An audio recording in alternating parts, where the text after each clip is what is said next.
നമസ്കാരം. സ്പോട്ട് ലൈവിലേക്ക് സ്വാഗതം. ഈ മണിക്കൂറിലെ വളരെ പ്രധാനപ്പെട്ടൊരു വാർത്തയാണ് സ്പോട്ട് ലൈവ് ആദ്യം പരിശോധിക്കുന്നത്. ശബരിമല യുവതി പ്രവേശനത്തിൽ സർക്കാരിൻ്റെ യു ടേൺ. യുവതി പ്രവേശനത്തെ എതിർത്ത് ആചാര സംരക്ഷണത്തിന് അനുകൂലമായ നിലപാടാകും വൈകിട്ട് ചേരുന്ന മന്ത്രിസഭാ യോഗത്തിൽ സർക്കാർ കൈക്കൊള്ളുക. അതിനു മുൻപ് LDFിലെ ഘടകകക്ഷികളുമായി ആശയവിനിമയം നടത്തും. നേരത്തെ തിരുവിതാംകൂർ ദേവസ്വം ബോർഡും ഈ ശബരിമല യുവതി പ്രവേശനവുമായി ബന്ധപ്പെട്ട് ഈ ആചാര സംരക്ഷണത്തിന് അനുകൂലമായ നിലപാടെടുക്കാൻ തീരുമാനിച്ചിരുന്നു. പക്ഷേ അന്ന് ദേവസ്വം മന്ത്രി കഴിഞ്ഞ ദിവസം ഈ തിരുവിതാംകൂർ ദേവസ്വം ബോർഡിൻ്റെ തീരുമാനവുമായി ബന്ധപ്പെട്ട് പ്രതികരിച്ചത് സർക്കാരിൻ്റെ തീരുമാനമല്ല, ദേവസ്വം ബോർഡ് സ്വമേധയെടുത്ത തീരുമാനമാണെന്നായിരുന്നു ദേവസ്വം മന്ത്രി വ്യക്തമാക്കിയത്. പക്ഷേ എന്തായിരിക്കും ഈ വിഷയത്തിൽ സർക്കാരിൻ്റെ നിലപാട് എന്നറിയാനുള്ള കാത്തിരിപ്പായിരുന്നു. പ്രത്യേകിച്ചും തെരഞ്ഞെടുപ്പ് വരാൻ പോകുന്നു. നിയമസഭാ തെരഞ്ഞെടുപ്പിന് മുൻപ് ശബരിമല വിഷയം, യുവതി പ്രവേശനവുമായി ബന്ധപ്പെട്ട വിഷയമടക്കം വീണ്ടും ചർച്ചയാകും. അതിലേറ്റവും പ്രധാനപ്പെട്ട കാര്യം ശബരിമലയിലെ സ്വർണ്ണക്കൊള്ള സർക്കാരിനെ സംബന്ധിച്ച്, ദേവസ്വം ബോർഡിനെ സംബന്ധിച്ച്, പ്രത്യേകിച്ച് ഇടതുപക്ഷത്തെ സംബന്ധിച്ച് വലിയ ഒരു തിരിച്ചടി കൂടി ഉണ്ടാക്കിയൊരു പശ്ചാത്തലം അത് കഴിഞ്ഞ തദ്ദേശ സ്വയംഭരണ തെരഞ്ഞെടുപ്പിൽ നമ്മൾ കണ്ടതാണ്.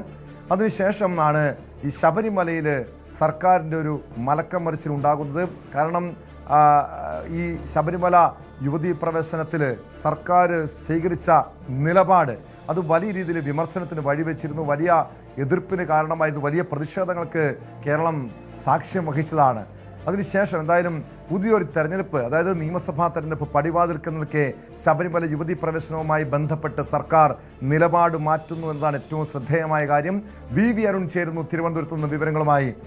അരുൺ, ഈ ശബരിമല യുവതി പ്രവേശനവുമായി ബന്ധപ്പെട്ടുണ്ടായിട്ടുള്ള കോലാഹലങ്ങളൊക്കെ, സമരങ്ങൾ, പ്രക്ഷോഭങ്ങൾ, ഇതൊക്കെ ഏറെ ചർച്ച ചെയ്തതാണ്. അത് പക്ഷേ തെരഞ്ഞെടുപ്പിന് തൊട്ട് മുൻപ് സർക്കാർ ഈ വിഷയത്തിൽ, യുവതി പ്രവേശനത്തിൽ മലക്കമറിയുന്നു. യുവതി പ്രവേശനത്തെ എതിർക്കാനും ആചാര സംരക്ഷണത്തിന് അനുകൂലമായ നിലപാട് സ്വീകരിക്കാനും ഉള്ള നീക്കത്തിലേക്ക് പോകുന്നു. ഇന്നത്തെ മന്ത്രിസഭാ യോഗത്തിൽ ഇതുമായി ബന്ധപ്പെട്ട് തീരുമാനമുണ്ടാകുമോ?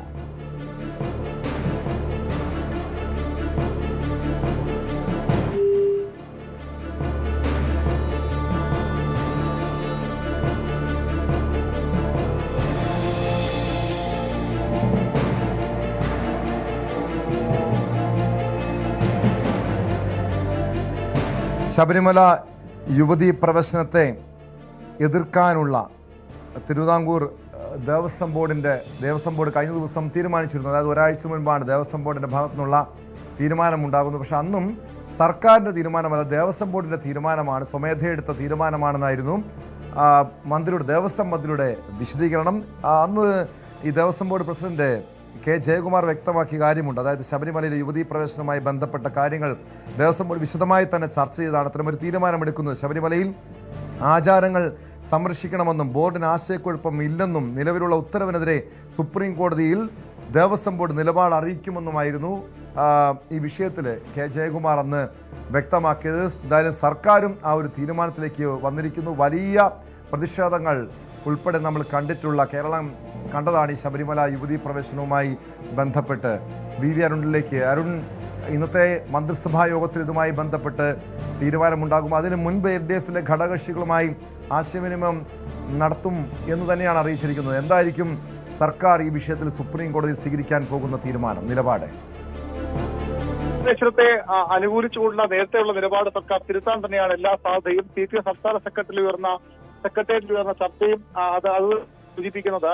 ആചാര സംരക്ഷണം, വിശ്വാസ സംരക്ഷണം, വിശ്വാസികൾക്കെതിരല്ല സർക്കാരും CPM എന്ന നേതാക്കൾ ആവർത്തിച്ചു പറയുന്നു. കാരണം ശബരിമല യുവതി പ്രവേശനത്തെ അനുകൂലിച്ചുള്ള സർക്കാർ നിലപാട് വലിയ തിരിച്ചടി രാഷ്ട്രീയമായി ഇടതുമുന്നണിക്കും CPM-നും ഉണ്ടാക്കിയിരുന്നു. 2019 ലോക്സഭാ തെരഞ്ഞെടുപ്പിൽ തന്നെ വലിയ പരാജയം ഇടതുമുന്നണിക്ക് കേൾക്കാൻ കാരണം ശബരിമല സ്ത്രീ പ്രവേശനത്തിൽ സ്വീകരിച്ച നിലപാടാണ്. കോടതി പറഞ്ഞ തീരുമാനം നടപ്പാക്കി, കോടതി പറഞ്ഞതനുസരിച്ച് നിലപാടെടുത്തു. അതിനപ്പുറത്തേക്ക് സർക്കാരിനെതിരെ പിടിവാശിയുമില്ല എന്ന് പിന്നീട് CPM സർക്കാരും വ്യക്തമാക്കിയതാണ്. മുഖ്യമന്ത്രി പിണറായി വിജയൻ അടക്കം ഇക്കാര്യത്തിൽ വിശ്വാസികളുടെ കൂടി താല്പര്യ സംരക്ഷണ നിലപാടെ സർക്കാർ സ്വീകരിക്കുന്നുവെന്നും വ്യക്തമാക്കിയിരുന്നു. രണ്ടാഴ്ച മുമ്പ് ദേവസ്വം ബോർഡ് ഈ വിഷയത്തിൽ മുൻ നിലപാട് തിരുത്തുമെന്ന സൂചനകൾ നൽകി കോടതിയിൽ അക്കാര്യം അറിയിക്കുമെന്ന് ദേവസ്വം ബോർഡ് വ്യക്തമാക്കിയതാണ്. ഇന്ന് ചേർന്ന CPM-ന്റെ സംസ്ഥാന സെക്രട്ടേറിയറ്റ് ഈ വിഷയം വിശദമായി ചർച്ച ചെയ്തു. നിയമപരമായ സാധ്യതകൾ പരിശോധിച്ചുകൊണ്ട് മുൻ നിലപാട് തിരുത്തുന്നതിന്റെ വഴികൾ ആലോചിക്കാൻ, അല്ലെങ്കിൽ യുവതി പ്രവേശന വിഷയത്തിൽ ആചാരം സംരക്ഷിക്കുന്ന വിശ്വാസം സംരക്ഷിക്കുന്ന നിലപാട് സ്വീകരിക്കുന്നതിന് സാധ്യത ആരായാനാണ് സംസ്ഥാന സെക്രട്ടേറിയറ്റ് നൽകിയ നിർദ്ദേശം. നേരത്തെ തന്നെ ഇതുമായി ബന്ധപ്പെട്ട നിയമോപദേശങ്ങൾ സർക്കാർ തേടിയിട്ടുണ്ട്. ഇന്ന് വൈകുന്നേരം 5 മണിക്ക് ചേരുന്ന മന്ത്രിസഭാ യോഗം വിഷയം ചർച്ച ചെയ്യും. ഇത് മുന്നണിയുടെ നയപരമായ ഒരു തീരുമാനം കൂടിയാണ്. അതുകൊണ്ട് തന്നെ മുന്നണി യോഗത്തിന്റെ ചർച്ചയ്ക്ക് വരേണ്ടതുണ്ട്. മുന്നണി യോഗം ചേരാൻ ഇനി ദിവസങ്ങളില്ല. കാരണം നാളെ ആണ് സുപ്രീം കോടതി ഈ നിലപാട് സർക്കാർ അറിയിക്കേണ്ടത്. അതുകൊണ്ട് തന്നെ ഇനി മുന്നണി യോഗം ചേരാൻ കാതു നിൽക്കില്ല. അതിനു പകരം മുന്നണിയിലെ പ്രധാനപ്പെട്ട പാർട്ടികളുടെ നേതാക്കളുമായി CPM നേതാക്കൾ ആശയവിനിമയം നടത്തും. അതിന്റെ അടിസ്ഥാനത്തിൽ തീരുമാനം കൈക്കൊള്ളും. മന്ത്രിസഭാ യോഗവും ഇക്കാര്യം ചർച്ച ചെയ്യും. എന്നിട്ട് നാളെ കോടതിയെ അക്കാര്യം അറിയിക്കാനാണ് സർക്കാർ ആലോചിക്കുന്നത്. യുവതീ പ്രവേശനത്തെ അനുകൂലിച്ചുകൊണ്ടുള്ള മുൻ നിലപാടിൽ നിന്ന് സർക്കാർ ഒരു യു ടേൺ എടുക്കും, വലക്കം മറിച്ച് നടത്തുമെന്ന് തന്നെയാണ് CPM സെക്രട്ടറിയിൽ ലഭിക്കുന്ന സൂചനകൾ. എക്കാലവും ആചാരം സംരക്ഷിക്കുന്ന വിശ്വാസങ്ങൾക്കൊപ്പം നിൽക്കുന്ന നിലപാട് സ്വീകരിക്കുമെന്നാണ് CPM വ്യക്തമാക്കുന്നത്. അങ്ങനെയെങ്കിൽ യുവതീ പ്രവേശനത്തെ അനുകൂലിച്ചുകൊണ്ടുള്ള നേരത്തെയുള്ള സത്യവാങ്മൂലം ദേവസ്വം ബോർഡും സർക്കാരും തിരുത്തും. പകരം വിശ്വാസം സംരക്ഷിക്കണം, ആചാര സംരക്ഷണ നിലപാടിലേക്ക് സർക്കാർ മാറും. അത് തെരഞ്ഞെടുപ്പിൽ വലിയ നേട്ടമുണ്ടാക്കും എന്ന പ്രതീക്ഷയാണ് സർക്കാരും CPM-നും ഉള്ളത്. കാരണം ഹൈന്ദവ സമൂഹത്തിന്റെ ഭൂരിപക്ഷ സമുദായങ്ങളുടെ വലിയ പിന്തുണ ഈ തെരഞ്ഞെടുപ്പിൽ സർക്കാരിന് ആവശ്യമാണ്. ന്യൂനപക്ഷങ്ങൾ ഒന്നടങ്കം സർക്കാരിന്റെ നിലപാടെടുക്കുന്ന സാഹചര്യത്തിൽ, അല്ലെങ്കിൽ ന്യൂനപക്ഷ വോട്ടുകൾ കിട്ടില്ലെന്ന സർക്കാർ വിലയിരുത്തലിന്റെ അടിസ്ഥാനത്തിൽ അത്തരമൊരു സമീപനത്തിലേക്ക് സർക്കാർ കടക്കാം. അത് നാളെ സുപ്രീം കോടതി നൽകുന്ന സത്യവാങ്മൂലത്തിലൂടെ ആ നഷ്ടപ്പെട്ട പിന്തുണ തിരിച്ചുപിടിക്കാം. സർക്കാരിനെതിരെ നേരത്തെ ഉയർന്ന അരുൺ 2018 സെപ്റ്റംബർ 8-നാണ് യുവതീ പ്രവേശനം അനുവദിച്ച് സുപ്രീം കോടതിയുടെ നിർണായകമായ ഉത്തരവ് വരുന്നത്. അവിടെ പുനഃപരിശോധന ഹർജികൾ വന്നപ്പോൾ സർക്കാർ വിധിയെ അനുകൂലിച്ചിരുന്നു. പിന്നീട് നവോത്ഥാന സമിതി, വനിതാ മതിൽ, അങ്ങനെ യുവതീ പ്രവേശനത്തിനൊപ്പം നിൽക്കുന്ന സമീപനം സംസ്ഥാന സർക്കാർ സ്വീകരിക്കുന്നു. ഇപ്പോൾ ഇതിൽ മലക്കം മറിയുമ്പോൾ അന്ന് സ്വീകരിച്ച നിലപാട്, 2018 സ്വീകരിച്ച നിലപാട് തെറ്റായിരുന്നു എന്നല്ലേ മനസ്സിലാക്കേണ്ടത്? അത് തെറ്റായിരുന്നുവെന്ന് തുറന്നു പറയാനുള്ള ഒരു മനോഭാവം സർക്കാർ കാട്ടുമോ?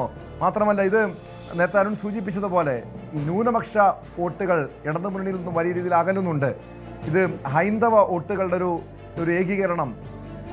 പക്ഷേ ഈ ശബരിമല യുവതീ പ്രവേശനത്തിൽ ഇത്തരമൊരു നിലപാട് സ്വീകരിക്കുമ്പോൾ അതിനപ്പുറം ശബരിമലയിലെ സ്വർണ്ണക്കൊള്ള, ആ വിഷയം അത് ഇടതുമുന്നണിക്ക് വലിയ തിരിച്ചടിയായിട്ടുണ്ട്. കഴിഞ്ഞ തദ്ദേശ തെരഞ്ഞെടുപ്പിൽ നമ്മൾ കണ്ടതാണ്.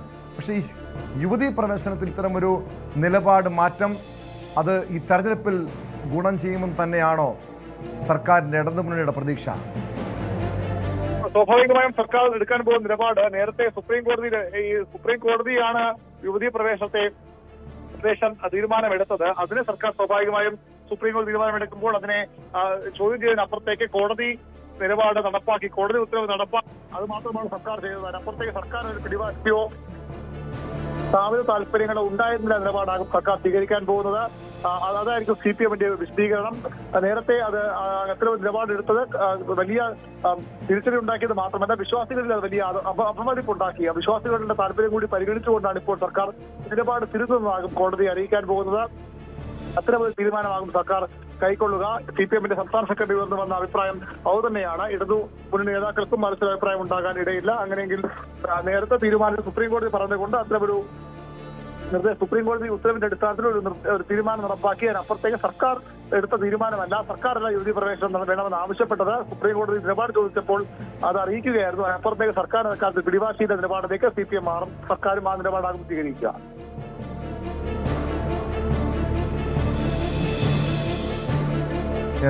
വ്യക്തമാണ്.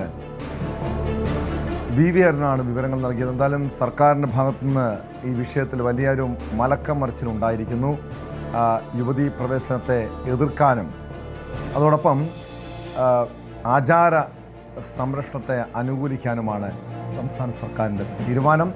ഇന്നത്തെ മന്ത്രിസഭാ യോഗത്തിൽ ഇതുമായി ബന്ധപ്പെട്ട തീരുമാനമുണ്ടാകും. പിന്നീട് നിലപാട് സുപ്രീം കോടതിയിൽ അറിയിക്കും. കാസർഗോഡ് ദമ്പതിമാർ ജീവനൊടുക്കിയ നിലയിൽ പൊയ്മാച്ചി പറമ്പിലെ വേണുഗോപാലൻ നായർ, ഭാര്യ സ്മിത എന്നിവരാണ് മരിച്ചത്. വേടന്റെ സംഗീത പരിപാടി കാണാനെത്തിയപ്പോൾ ട്രെയിൻ തട്ടി മരിച്ച എഞ്ചിനീയറിംഗ് വിദ്യാർത്ഥി M ശിവനന്ദന്റെ മാതാപിതാക്കളാണ് മരിച്ച വേണുഗോപാലും സ്മിതയും. ദമ്പതികളുടെ ഏക മകനും മംഗളൂരുവിലെ എഞ്ചിനീയറിംഗ് വിദ്യാർത്ഥിയുമായിരുന്ന ശിവാനന്ദൻ ഡിസംബർ 28 രാത്രിയിലാണ് ട്രെയിൻ തട്ടി മരിച്ചത്. ആത്മഹത്യ എന്നായിരുന്നു നിഗമനം. വിവരങ്ങളുമായി KV ബൈജു ചേരുന്നു കാസർഗോഡ് നിന്ന്. ബൈജു, ഒരു 3 മാസ കാലയളവിനിടെ ഒരു വീട്ടിലുണ്ടാകുന്ന വലിയ ദുരന്തം, കൂട്ടമരണം, 3 പേരുടെ മരണം.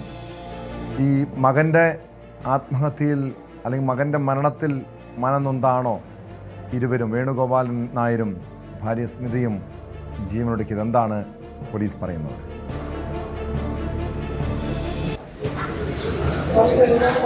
ടോമെ, പൊയ്നാച്ചി പറമ്പിയിലാണ് നാടിന് കണ്ണീരിലാഴ്ത്തിയ സംഭവം ഉണ്ടായത്. അതായത് ഇന്ന് രാവിലെയാണ് വേണുഗോപാലൻ നായരും അതുപോലെ തന്നെ സ്മിതയും വീട്ടിന്റെ സെൻട്രൽ ഹാളിൽ ആത്മഹത്യ ചെയ്ത നിലയിൽ കണ്ടെത്തിയത്. ഏതായാലും ഈ സംഭവത്തിൽ പോലീസ് പറയുന്നത്, മേൽപ്പറമ്പ് പോലീസാണ് ഇത് സംബന്ധിച്ച അസ്വാഭാവിക മരണത്തിന് കേസെടുത്ത് അന്വേഷണം ആരംഭിച്ചിട്ടുള്ളത്.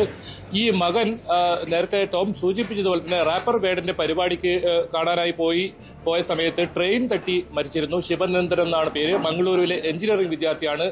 ഈ ഒരു മനോവിഷമത്തിൽ, കടുത്ത മനോവിഷമത്തിലായിരുന്നു ഇവർ കുടുംബം എന്നാണ് പറയുന്നത്. അത് ഇവർ പലപ്പോഴും ബന്ധുക്കളോടും സുഹൃത്തുക്കളോടും ഒക്കെ ഇവർ ഈ വിവരം പങ്കുവച്ചിരുന്നു. താൻ ഈ മകനില്ലാതെ തങ്ങൾക്ക് ഇനി താങ്കൾ എന്തിനാണ് ജീവിക്കുന്നതെന്ന രീതിയിൽ പലതവണ ഇവർ ബന്ധുക്കളോടൊക്കെ പറഞ്ഞിരുന്നു എന്നാണ് പറയുന്നത്. അതുകൊണ്ട് തന്നെ ആ ഒരു മനോവിഷമത്തിലാണ് ഈ ആത്മഹത്യ എന്നാണ് പോലീസ് പ്രാഥമികമായി പറയുന്നത്. പക്ഷേ ഇതിൽ മറ്റേതെങ്കിലും വശമുണ്ടോ എന്ന കാര്യത്തിലും ഒരു അന്വേഷണം ഉണ്ടാവുമെന്ന് പോലീസ് പറയുന്നുണ്ട്.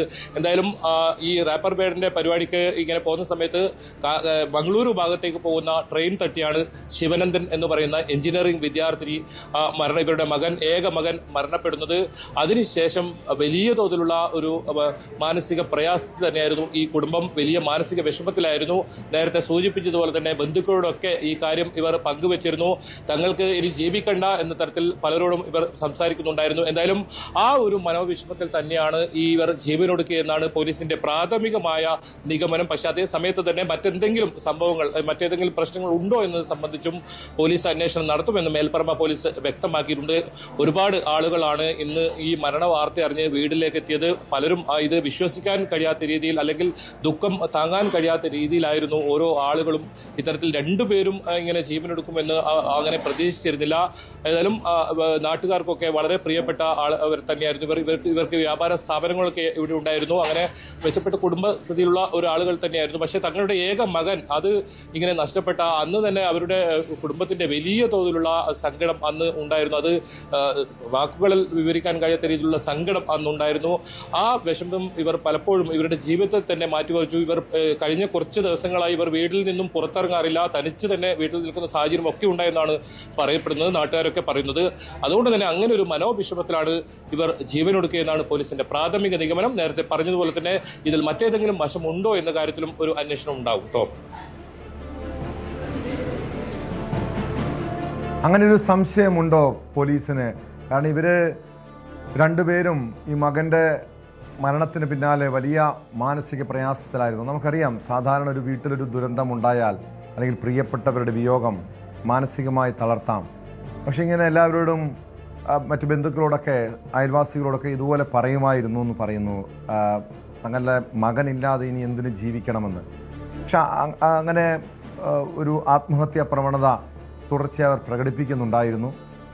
ആത്മഹത്യാക്കുറിപ്പോ മറ്റോ അവിടെ നിന്ന് കണ്ടെത്തിയിട്ടുണ്ടോ?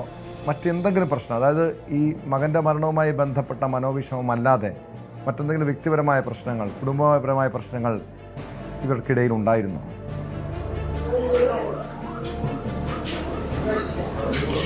ടോമെ, നിലവിൽ അത്തരത്തിൽ ഒരു കുടുംബപരമായ പ്രശ്നങ്ങൾ ഉണ്ടായതായി കണ്ടെത്താൻ സാധിച്ചിട്ടില്ല.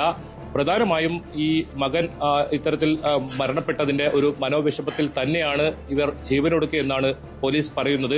കാരണം അത് നേരത്തെ പറഞ്ഞതുപോലെ തന്നെ, ടോമും സൂചിപ്പിച്ചതുപോലെ തന്നെ, ഇവർ ബന്ധുക്കളോടും സുഹൃത്തുക്കളോടും ഒക്കെ ഈ കാര്യം നിരന്തരം ഇവർ പറയുന്നുണ്ടായിരുന്നു. പക്ഷേ കഴിഞ്ഞ 1 മാസമായി ഇവർ വീടിന് പുറത്തേക്ക് തന്നെ ഇറങ്ങാത്ത ഒരു സാഹചര്യം കൂടി ഉണ്ടായിരുന്നു. അതോടൊപ്പം ഈ ബന്ധുക്കളോട് പറഞ്ഞത് മകനില്ലാതെ തങ്ങൾ എന്തിനാണ് ജീവിക്കുന്നത് എന്ന തരത്തിൽ ഇവർ നിരന്തരം പറയുന്ന സാഹചര്യം ഉണ്ടായിരുന്നു. അതുകൊണ്ട് തന്നെ ഇതിൽ ഏതെങ്കിലും തരത്തിൽ പുറത്തു നിന്നുള്ള മറ്റെന്തെങ്കിലും ഇടപെടലുണ്ടോ എന്ന ഇപ്പോൾ പറയാൻ പറ്റില്ല. പക്ഷെ അത് സംബന്ധിച്ചും ഒരു പോലീസ് അന്വേഷണം നടക്കുമെന്ന് തന്നെയാണ് പറയുന്നത്. കാരണം ഇത് അസ്വാഭാവിക മരണത്തിന് തന്നെയാണ് മേൽപ്പറമ്പ പോലീസ് ഇതിൽ കേസെടുത്തിട്ടുള്ളത്. അത്തരം ഏതെങ്കിലും വശങ്ങൾ ഉണ്ടെങ്കിൽ അതും കണ്ടെത്തും എന്ന് പോലീസ് പറയുന്നുണ്ട്. പക്ഷേ ഇതിൽ പ്രാഥമികമായി ഈ കാര്യത്തിൽ ഈ ഒരു മനോവിഷമത്തിൽ തന്നെയാണ് ഈ കുടുംബം, ഇവർ ഭാര്യയും ഭർത്താവും ഇത്തരത്തിൽ ജീവനൊടുക്കിയെന്ന് എന്ന് തന്നെയാണ് പോലീസ് പറയുന്നത്. അത് തന്നെയാണ് നാട്ടുകാരും. ഏതെങ്കിലും തരത്തിൽ മറ്റ് സംശയങ്ങളൊന്നും തന്നെ നാട്ടുകാർക്ക് ഇതിൽ ഉയർന്നു വന്നിട്ടില്ല കേട്ടോ.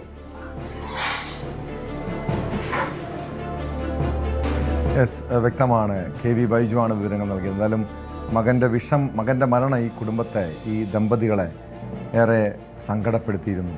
അതിൻ്റെ മനോവിഷമത്തിലായിരുന്നു. അതേ തുടർന്നുള്ള മാനസിക പ്രയാസങ്ങളാകാം ആത്മഹത്യയിലേക്ക് നയിച്ചത് എന്നാണ് പോലീസ് ചിന്തിക്കുന്നത്.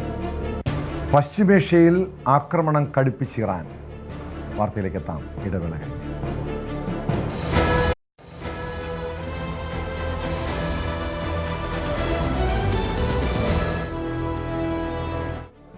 പശ്ചിമേഷ്യയിൽ ആക്രമണം കടുപ്പിച്ച് ഇറാൻ.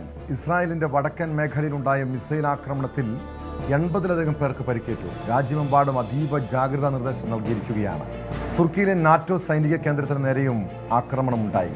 US-ന്റെ എബ്രഹാം ലിങ്കൺ വിമാനവാഹിനി കപ്പലിനെ ആക്രമിച്ചെന്ന് IRGC അവകാശപ്പെട്ടു. US സൈനിക വിമാനം തകർത്തതിൽ തുർക്കി സായുധ ഗ്രൂപ്പ് ഇസ്ലാമിക് റെസിഡൻസ് ഉത്തരവാദിത്തം ഏറ്റെടുത്തിട്ടുണ്ട്. അതേസമയം യുദ്ധം തങ്ങൾ ജയിച്ചുകൊണ്ടിരിക്കുകയാണെന്നും ചില മാധ്യമങ്ങൾ വാർത്തകൾ തെറ്റായി വളച്ചൊടിക്കുകയാണെന്നുമാണ് ഡൊണാൾഡ് ട്രംപ് പറയുന്നത്. ക്രൂഡ് ഓയിൽ വില കൂടുന്നത് US-ന് സാമ്പത്തിക നേട്ടം ഉണ്ടാക്കുമെന്നും ട്രൂത്ത് സോഷ്യലിൽ പോസ്റ്റ് ചെയ്തു. ഇതിനിടെ ജയശങ്കർ ഇറാനിയൻ വിദേശകാര്യമന്ത്രിയുമായി വീണ്ടും സംസാരിച്ചു. വിവരങ്ങളുമായി അജയ് സുധാ ബിജു ചേരുന്നു ന്യൂസ് ഡെസ്കിൽ നിന്ന്. അജയ്, ഇന്നലെ ഒരു സമവായത്തിൻ്റെ സാധ്യതകൾ, ചില സൂചനകൾ തുറന്നു വന്നിരുന്നു. അതായത് ചില ഉപാധികൾ മുന്നോട്ട് വെച്ച് ഇറാൻ തങ്ങൾ യുദ്ധത്തിൽ നിന്നും പിന്മാറാൻ തയ്യാറാണ്, ചില വിട്ടുവീഴ്ചകൾ ചെയ്യാം എന്ന രീതിയിൽ ചില ചർച്ചകൾ മുന്നോട്ട് വന്നെങ്കിലും പക്ഷേ ട്രംപിൻ്റെ ഭാഗത്തുനിന്ന് കടുത്ത നിലപാടുമായി മുന്നോട്ട് പോകുന്നു. തങ്ങൾ യുദ്ധത്തിൽ കൂടുതൽ മേൽക്കൈ ഉണ്ടാക്കുമെന്ന രീതിയിൽ പ്രകോപനപരമായ പ്രസ്താവനകൾ ഉണ്ടാകുന്നു. ഇറാൻ തിരിച്ചടിക്കുന്നു. എന്താണ് പശ്ചിമേഷ്യൻ രാജ്യങ്ങളിൽ ഇപ്പോൾ സംഭവിക്കുന്നത്? ടോം, ഇറാന്റെ പുതിയ പരമോന്നത നേതാവായിട്ടുള്ള മുജിതബ ഖമനയുടെ ഒരു പ്രസ്താവന പുറത്തു വന്നതിന് ശേഷമാണ് ഇറാൻ സമീപ രാജ്യങ്ങളിലേക്ക് ആക്രമണം കടുപ്പിച്ചത്.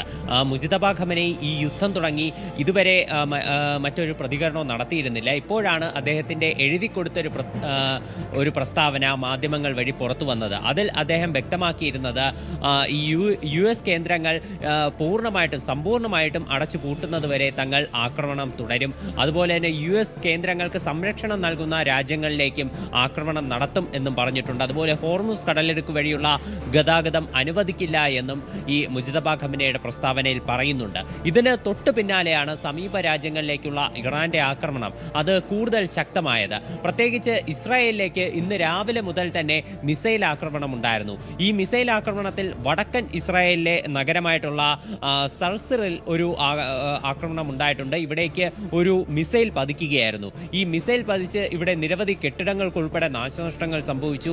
80-ലധികം പേർക്ക് പരിക്കേറ്റതായിട്ടാണ് വിവരം. പലരുടെയും പരിക്ക് ഗുരുതരമാണ് എന്നുള്ള വാർത്തകളും ലഭിക്കുന്നുണ്ട്. അതുപോലെ തെക്കൻ ഇസ്രായേലിലും നിരന്തരം സൈറനുകൾ മുഴങ്ങിക്കൊണ്ടിരിക്കുകയാണ്. ഇവിടെ അതീവ ജാഗ്രതാ നിർദ്ദേശം പ്രഖ്യാപിച്ചിട്ടുണ്ട്. ഇപ്പോൾ ഈ ആക്രമണത്തിന് പിന്നാലെ ടെഹ്റാനിലേക്കുള്ള ആക്രമണം അത് ഇസ്രായേൽ കടുപ്പിക്കുകയും ചെയ്തിട്ടുണ്ട്. ഇറാന്റെ സമീപ പ്രദേശങ്ങളിലുള്ള മറ്റ് ആക്രമണങ്ങൾ നോക്കുകയാണെങ്കിൽ ഇപ്പോൾ നിലവിൽ IRGC അവകാശപ്പെടുന്ന ഒരു പ്രധാനപ്പെട്ട കാര്യമെന്ന് പറയുന്നത് US-ന്റെ വിമാനവാഹിനി കപ്പലായിട്ടുള്ള എബ്രഹാം ലിങ്കനെ ആക്രമിച്ചു എന്ന് IRGC വ്യക്തമാക്കുന്നുണ്ട്. എന്നാൽ ഇത് നിലവിൽ US-ന്റെ സെൻട്രൽ കമാൻഡ് നിഷേധിക്കുകയായിരുന്നു. CBS ന്യൂസും ഇത്തരമൊരു കാര്യം റിപ്പോർട്ട് ചെയ്തിട്ടുണ്ട്. അതായത് ഈ എബ്രഹാം ലിങ്കൺ കപ്പലിന് സമീപം ഒരു ഇറാനിയൻ കപ്പൽ ഇതിന് വളരെ സമീപത്തായി വരികയും ഈ എബ്രഹാം ലിങ്കണ് നേരെ ഒരു മിസൈൽ തൊടുത്തുവിടുകയും ചെയ്തു എന്നാണ് പല അന്താരാഷ്ട്ര മാധ്യമങ്ങളിലും വന്നിട്ടുള്ള റിപ്പോർട്ട്. എന്നാൽ ഇതിനെ US കമാൻഡ് നിഷേധിച്ചുകൊണ്ട് പറയുന്നത് ഈ മിസൈൽ ഇവർ തൊടുത്തുവിട്ടിരുന്നു. എന്നാൽ എബ്രഹാം ലിങ്കണ് ഇത് വളരെ വിജയകരമായി പ്രതിരോധിക്കാൻ സാധിച്ചു. തുടർന്ന് എബ്രഹാം ലിങ്കണിൽ നിന്ന് തിരിച്ച് ഫയറിംഗ് ഉണ്ടായപ്പോൾ ഈ കപ്പൽ പിന്മാറുകയായിരുന്നുവെന്നും ഈ US-ന്റെ സെൻട്രൽ കമാൻഡ് വ്യക്തമാക്കുന്നുണ്ട്. ഈ എബ്രഹാം ലിങ്കണിന്റെ ചില ചിത്രങ്ങളോടൊപ്പമാണ് ഇത്തരമൊരു പ്രസ്താവന അവർ നടത്തിയത്. എന്നാൽ IRGC തങ്ങളുടെ നിലപാടിൽ തന്നെ ഉറച്ചു നിൽക്കുകയും ചെയ്യുന്നുണ്ട്. ഈ എബ്രഹാം ലിങ്കനെ ആക്രമിച്ചു, അതുപോലെ തന്നെ ഈ കപ്പലിന്റെ പ്രവർത്തനം അത് ഏറെക്കുറെ തകരാറിലാക്കാൻ സാധിച്ചു എന്നതുൾപ്പെടെയാണ് IRGCയുടെ ഒരു ആരോപണം എന്ന് പറയുന്നത്. അതുപോലെ തന്നെ ഇപ്പോൾ നിലവിൽ മറ്റൊരു പ്രധാനപ്പെട്ട ഇറാന്റെ ആക്രമണമാണ് തുർക്കിയിലെ ഈ നാറ്റോയുടെ ആസ്ഥാനത്തിന് നേരെ ഉണ്ടായിട്ടുള്ള ആക്രമണം. ഈ ആക്രമണത്തിൽ നാറ്റോ ആസ്ഥാനത്തിന് മറ്റ് നാശനഷ്ടങ്ങളൊന്നും സംഭവിച്ചിട്ടില്ല. ഈ നാറ്റോ കേന്ദ്രത്തിലേക്ക് വന്ന മിസൈൽ വളരെ വിജയകരമായി നശിപ്പിക്കുകയും ചെയ്തിട്ടുണ്ട്. എന്നാൽ ഈ മിസൈലിന്റെ അവശിഷ്ടങ്ങൾ തുർക്കിയിലെ പല ഭാഗങ്ങളിലായിട്ട് പതിച്ചു. അതിൽ ചില സാരമായിട്ടുള്ള നാശനഷ്ടങ്ങൾ ഉൾപ്പെടെ രാജ്യത്ത് പല ഭാഗത്ത് റിപ്പോർട്ട് ചെയ്തിട്ടുണ്ട്. ഇതിനു മുൻപേ 2 ദിവസം മുൻപേ ഉള്ള സാഹചര്യം നമ്മൾ നോക്കുകയാണെങ്കിൽ ഇതിനു മുൻപും ഈ തുർക്കിയിലുള്ള നാറ്റോയുടെ കേന്ദ്രത്തിലേക്ക് ഈ ആക്രമണം, ഇറാന്റെ ഭാഗത്ത് നിന്ന് ആക്രമണം ഉണ്ടായിട്ടുണ്ട്. അതുപോലെ തന്നെ ഇന്ന് രാവിലെ നമ്മൾ കേട്ട ഏറ്റവും വലിയ വാർത്തയാണ് US-ന്റെ ഒരു റീഫ്യൂവലിംഗ് സൈനിക വിമാനം തകർന്നു വീണു എന്നത്. US-ന് 2 KC-135 വിമാനങ്ങളാണ് ഉണ്ടായിരുന്നത്. അതിൽ ഒരു വിമാനമാണ് ഇറാഖിന്റെ പടിഞ്ഞാറൻ ഇറാഖ് ഭാഗത്ത് വെച്ച് തകർന്നു വീണത്. എന്നാൽ US ഇക്കാര്യത്തിൽ വ്യക്തമാക്കിയത് ഇതൊരു ഫ്രണ്ട്ലി ഫയറിംഗ് കാരണം ഈ വിമാനത്തിന് ചില സാങ്കേതിക തകരാറുണ്ടാവുകയും അതിനെ തുടർന്ന് ഇത് തകർന്നു വീഴുകയുമായിരുന്നു എന്നാണ് US വ്യക്തമാക്കിയിട്ടുള്ളത്. എന്നാൽ ഇറാഖിലുള്ള ഒരു സായുധ ഗ്രൂപ്പായിട്ടുള്ള ഇസ്ലാമിക് റെസിസ്റ്റൻസ് ഇതിന്റെ ഉത്തരവാദിത്തം ഏറ്റെടുത്തിട്ടുണ്ട്. രാജ്യം മുഴുവൻ, ഇറാഖ് മുഴുവനുള്ള US സൈനിക കേന്ദ്രങ്ങൾക്കെതിരെ തങ്ങൾ ആക്രമണം തുടർന്നു വരികയാണെന്നും അവർ വ്യക്തമാക്കിയിട്ടുണ്ട്. എന്തായാലും നിലവിൽ ഈ വിമാനത്തിലുണ്ടായിരുന്ന 5 US-ന്റെ സൈനികരെ കാണാനില്ല. അവർക്ക് വേണ്ടിയിട്ടുള്ള തിരച്ചിൽ ഉൾപ്പെടെ ഇറാഖിനകത്ത്, പടിഞ്ഞാറൻ ഇറാഖിനുള്ളിൽ തുടർന്നുകൊണ്ടിരിക്കുകയാണ്. അതുപോലെ ഇറാഖിലുണ്ടായിരുന്ന ഫ്രാൻസിന്റെ ഒരു സൈനിക കേന്ദ്രത്തിൽ ഒരു ഫ്രഞ്ച് സൈനികൻ കൊല്ലപ്പെട്ടിട്ടുണ്ട്. മറ്റ് നിരവധി ഫ്രഞ്ച് സൈനികർക്ക് പരിക്കേൽക്കുകയും ചെയ്തിട്ടുണ്ട്. ഇവർ മേഖലയിലുള്ള ISI സാന്നിധ്യത്തിനെതിരെ യുദ്ധം ചെയ്യുന്ന സൈനികരായിരുന്നു. അപ്പോൾ ഈ ISIക്കെതിരെയുള്ള ഓപ്പറേഷനിൽ ഏർപ്പെട്ടുകൊണ്ടിരിക്കുകയാണ് ഇവർക്കെതിരെ ഇറാന്റെ ആക്രമണം ഉണ്ടായതെന്ന് ഫ്രഞ്ച് പ്രസിഡന്റ് ഇമ്മാനുവൽ മാക്രോൺ അതുപോലെ ഒമാനിൽ മറ്റൊരു സംഭവം കൂടി ഇന്ന് നടന്നിട്ടുണ്ട്. ഒമാനെതിരെ ആദ്യഘട്ടത്തിൽ ആക്രമണമൊന്നും നടന്നിരുന്നില്ല. പിന്നീട് 2 സ്ഥലങ്ങളിൽ ആക്രമണം നടന്നിരുന്നു. ഇന്നലെ അവരുടെ സലാല പോർട്ടിലുള്ള ഒരു എണ്ണ ടാങ്കറിന് നേരെ ആക്രമണം ഉണ്ടായി. ഇന്നും രാജ്യത്തിന് നേരെ ഇറാന്റെ ഭാഗത്ത് നിന്ന് ആക്രമണം ഉണ്ടായിട്ടുണ്ട്. ഇന്നൊരു ഡ്രോൺ അറ്റാക്കാണ് ഒമാനിലുണ്ടായത്. ഈ ഡ്രോൺ അത് ഒമാൻ വളരെ വിജയകരമായി ഇന്റർസെപ്റ്റ് ചെയ്ത് നശിപ്പിച്ചെങ്കിലും ഡ്രോണിന്റെ അവശിഷ്ടം വീണ് 2 പേർ കൊല്ലപ്പെടുന്ന സാഹചര്യം ഒമാനിലുണ്ടായിട്ടുണ്ട്. 2 വിദേശ തൊഴിലാളികളാണ് ഒമാനുള്ളിൽ കൊല്ലപ്പെട്ടത് എന്നാണ് വിവരമുള്ളത്. ഇവരുടെ വിശദാംശങ്ങൾ നമുക്ക് നിലവിൽ ലഭ്യമായിട്ടില്ല. ഒമാൻ ആദ്യഘട്ടത്തിൽ ഈ അമേരിക്കയ്ക്കും ഇറാനുമിടയിൽ മധ്യസ്ഥത വഹിച്ച് വളരെ വിജയകരമായി ചർച്ചകൾ മുന്നോട്ട് കൊണ്ടുപോയിരുന്ന ഒരു രാജ്യമായിരുന്നു. ഗൾഫ് മേഖലയിൽ നോക്കിക്കഴിഞ്ഞാൽ ഇറാനെ ഏറ്റവും കൂടുതൽ പിന്തുണയ്ക്കുന്ന രാജ്യവുമായിരുന്നു ഒമാൻ. അപ്പോൾ ഒമാന് നേരെ ഇന്ന് വീണ്ടും ഇത്തരത്തിലൊരു വലിയ പ്രകോപനം ഇറാന്റെ ഭാഗത്തു നിന്നുണ്ടായിരിക്കുകയാണ്. തീർച്ചയായിട്ടും ഇതിന്റെ തുടർ പ്രതികരണങ്ങൾ വരുമ്പോൾ ഒമാന്റെ നിലപാട് എത്തരത്തിലാകുമെന്നുള്ളത് നമുക്ക് തീർച്ചയായിട്ടും പ്രവചിക്കാൻ കഴിയില്ല. ഇപ്പോൾ ഈ ഒരു മധ്യസ്ഥത സ്ഥാനത്ത് നിന്ന് ചിലപ്പോൾ അജയ്, ഈ പശ്ചിമേഷ്യയിലെ യുദ്ധക്കെടുതി ഉടനൊന്നും തീരില്ല എന്ന് തന്നെയല്ലേ മനസ്സിലാക്കേണ്ടത്? ഇങ്ങനെ US-ഉം ഇറാനും പരസ്പരം പോർ വിളിച്ചു നിൽക്കുന്നു. ഈ ഹോർമൂസ് കടലിനിടക്ക് അടഞ്ഞു തന്നെ കിടക്കുമെന്ന് ഇറാന്റെ പുതിയ പരമോന്നത നേതാവ് വ്യക്തമാക്കുന്നു. ഇത് വലിയ രീതിയിൽ സാമ്പത്തിക പ്രതിസന്ധി ആഗോളതലത്തിൽ സൃഷ്ടിക്കുന്നുണ്ട്. രാജ്യാന്തര എണ്ണവില വർദ്ധിക്കുന്നു, മറ്റ് രൂപയുടെ മൂല്യം തകരുന്നു. അങ്ങനെ പല പ്രതിസന്ധി ഇന്ത്യ അടക്കമുള്ള രാജ്യങ്ങളെ ബാധിക്കുന്നുണ്ട്. അതിനിടെ ഇന്ത്യൻ വിദേശകാര്യമന്ത്രി ഇറാനിയൻ വിദേശകാര്യമന്ത്രിയുമായി സംസാരിച്ചിട്ടുണ്ട് ഈ വിഷയത്തിൽ. പക്ഷേ 2 രാജ്യങ്ങളും കടുത്ത നടപടികളുമായി മുന്നോട്ട് പോകുമ്പോൾ വരും ദിവസങ്ങളിൽ പ്രതിസന്ധി കൂടുതൽ രൂക്ഷമാകില്ലേ? തീർച്ചയായിട്ടും ഇന്ത്യയുടെ ആശങ്ക ഉൾപ്പെടെയുള്ള കാര്യങ്ങളാണ് ഇന്ന് എസ് ജയശങ്കർ ഇറാന്റെ വിദേശകാര്യമന്ത്രിയായിട്ടുള്ള അബ്ബാസ് അരക്ചിയുമായി ചർച്ച ചെയ്തത്. ഇത് 4ാം വട്ടമാണ് എസ് ജയശങ്കർ അബ്ബാസ് അരക്ചിയുമായി ടെലിഫോൺ വഴി സംസാരിക്കുന്നത്. ഇപ്പോൾ കഴിഞ്ഞ ദിവസങ്ങളിൽ ഉൾപ്പെടെ അദ്ദേഹത്തോട് നിരന്തരം സംസാരിച്ചിരുന്നു. ഇതിനു മുൻപേ ഉള്ള ഒരു ഇരുവരും തമ്മിലുള്ള കോൺടാക്റ്റിനെ തുടർന്നാണ് ഈ 2 ഇന്ത്യൻ കപ്പലുകൾക്ക് മേഖലയിലൂടെ യാത്ര ചെയ്യാൻ അനുമതി ഉൾപ്പെടെ നൽകിയത്. ഇപ്പോൾ നിലവിൽ 28 ഇന്ത്യൻ കപ്പലുകൾ കപ്പലുകൾക്ക് കൂടി ഹോർമുസ് കടലെടുക്ക് വഴി യാത്ര ചെയ്യാനുള്ള അനുമതി ഇന്ത്യ ഇറാനോട് ചോദിച്ചിട്ടുണ്ട്.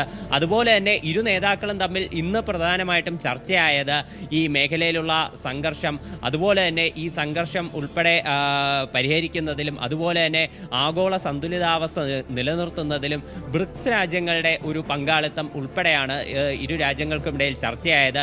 ഇപ്പോൾ ഇന്ത്യയും ഇറാനും രണ്ട് രാജ്യങ്ങളും ബ്രിക്സ് കൂട്ടായ്മയിൽ അംഗങ്ങളായിട്ടുള്ള രാജ്യങ്ങളാണ്. അപ്പോൾ ബ്രിക്സിൻ്റെ പങ്കാളിത്തം ഇരു രാജ്യങ്ങളും തമ്മിൽ ഇപ്പോൾ നിലവിൽ ചർച്ചയായിട്ടുണ്ട്. അതുപോലെ ഈ മേഖലയിലുള്ള ഈ US ഇസ്രായേലി ആക്രമണങ്ങളെ എല്ലാ സംഘടനകളും അപലപിക്കണമെന്നും അബ്ബാസ് അറക്ചി എസ് ജയശങ്കറിനോട് ആവശ്യപ്പെട്ടിട്ടുണ്ട്. അതുപോലെ തന്നെ മറ്റൊരു പ്രധാനപ്പെട്ട കാര്യം, എസ് ജയശങ്കർ ഇറാൻ വിദേശകാര്യമന്ത്രിയോട് ഇന്ത്യയും ഇറാനും തമ്മിലുള്ള നയതന്ത്ര ബന്ധം അത് കൂടുതൽ വിപുലമാക്കണം ഭാവിയിൽ വിപുലമാക്കണം എന്നുള്ള ഒരു ഹോപ്പ് പങ്കുവച്ചു. അതുപോലെ തന്നെ മറ്റ് വ്യാവസായിക കാര്യങ്ങൾ ഈ രണ്ട് രാജ്യങ്ങളും ഈ മേഖലയിലൂടെ ഇന്ത്യയിലേക്ക് എത്തുന്ന ഈ ചരക്ക് ഗതാഗതം അതിനെ സംബന്ധിച്ചുള്ള കാര്യങ്ങളും ചർച്ചയായിട്ടുണ്ടെന്നാണ് വിവരം. അതുപോലെ ഈ മേഖലയിൽ ഒരു സ്ഥിരവും സുരക്ഷിതവും ശക്തിപ്പെടുത്തുന്നതിൻ്റെ ആവശ്യകതയെ പറ്റിയിട്ടും എസ് ജയശങ്കർ അബ്ബാസ് അറക്ചിയോട് സംസാരിച്ചിട്ടുണ്ട് എന്നുള്ളതാണ് നമുക്ക് അറിയാൻ സാധിക്കുന്നത്. ഇത്തരത്തിൽ ഇന്ത്യ നിരന്തരം തങ്ങളുടെ ഒരു ആശങ്കകളെപ്പറ്റി ഇറാനോട് അറിയിക്കുന്നുണ്ട്. ഇപ്പോൾ കഴിഞ്ഞ ദിവസം രാത്രിയാണ് നമ്മുടെ പ്രധാനമന്ത്രി നരേന്ദ്രമോദി ഇറാൻ്റെ പ്രസിഡൻ്റായിട്ടുള്ള മസൂദ് പെസഷ്കിയാനുമായിട്ട് ടെലിഫോണിൽ സംസാരിച്ചത്. അപ്പോഴും തീർച്ചയായിട്ടും ഒരു മേഖലയിലെ സംഘർഷങ്ങളെപ്പറ്റി ഇന്ത്യയുടെ ആശങ്ക അത് പങ്കുവയ്ക്കുകയുണ്ടായി. തീർച്ചയായിട്ടും ഇന്ത്യ ഇത്തരത്തിൽ നിരന്തരം ഈ പശ്ചിമേഷ്യൻ സംഘർഷങ്ങളിൽ തങ്ങളുടെ ഒരു നിലപാട് തുടർച്ചയായി വ്യക്തമാക്കുകയും മേഖലയിലെ സാഹചര്യങ്ങളെ പറ്റിയിട്ട് നിരന്തരം സംസാരിക്കുകയും ചെയ്യുന്നുണ്ട്. ഇപ്പോൾ ഇത്തരത്തിലൊരു മികച്ച നയതന്ത്രത്തിൻ്റെ ഫലമായിട്ടാണ് രണ്ട് ഇന്ത്യൻ കപ്പലുകൾക്കുൾപ്പെടെ മേഖലയുടെ വരാൻ സാധിച്ചത്. എന്തായാലും പ്രതിസന്ധി അവസാനിക്കുന്നില്ല. ഇപ്പോഴും നല്ല രീതിയിൽ ഇന്ത്യയിൽ ഈ ഇപ്പോൾ LPG പ്രതിസന്ധി ഉൾപ്പെടെയുള്ള കാര്യങ്ങളുണ്ട്. അതേസമയം US നിലപാട് ഇപ്പോൾ ഈ സംഘർഷം വ്യാപിക്കുന്ന ഘട്ടത്തിൽ ട്രംപ് ഒട്ടും വിട്ടുകൊടുക്കുന്ന ഒരു സമീപനമല്ല സ്വീകരിച്ചിട്ടുള്ളത്. ട്രംപ് പറയുന്നത് ഇറാനെ പൂർണ്ണമായിട്ടും തകർത്തു, US ആണ് വിജയം കൈവരിച്ചുകൊണ്ടിരിക്കുന്നത്. ഇക്കാര്യത്തിൽ ചില മാധ്യമങ്ങൾ വാർത്തകളെ വളച്ചൊടിക്കുകയാണ്. പക്ഷേ US വിജയിച്ചുകൊണ്ടിരിക്കുകയാണ്. ഈ ക്രൂഡ് ഓയിൽ വില കൂടിയാലും അതിന് നേട്ടമുണ്ടാകുന്നത് US-നാണ് എന്നതടക്കമാണ് ട്രംപ് ഇപ്പോൾ പറഞ്ഞുകൊണ്ടിരിക്കുന്നത്. ട്രംപിൻ്റെ വാക്കുകളെ US-നകത്ത് നിന്ന് തന്നെ പലരും പരിഹസിക്കുന്നുണ്ട്. അതായത് കാലിഫോർണിയ ഗവർണർ പറയുന്നത് ജനങ്ങളുടെ പോക്കറ്റ് കാലിയായാലും US-ന് നേട്ടമുണ്ടാകുമെന്നാണ് ട്രംപ് പറയുന്നതാണ് കാലിഫോർണിയ ഗവർണർ വരെ കളിയാക്കിയത്. ഇതിന്